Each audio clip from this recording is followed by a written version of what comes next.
ఇస్తావా ఇవ్వవా?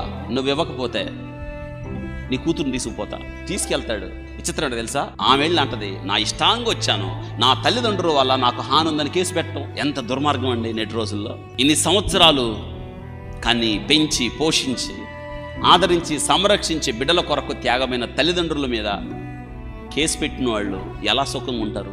తల్లిదండ్రులను కష్టపెట్టి బాధ పెట్టి తల్లిదండ్రులు దూషించబడ్డానికి నిందించబడ్డానికి కారణమైన ఆ బిడ్డలను దేవుడు ఎలా జ్ఞాపకం చేసుకుంటాడు? పిల్లలారా, ప్రభువునందు మీ తల్లిదండ్రులకు విధేయులయుండుడి, నీకు మేలు కలుగుటకు కారణం ఎప్పుడు? నీ తల్లిదండ్రులను నీవు సన్మానించినప్పుడు.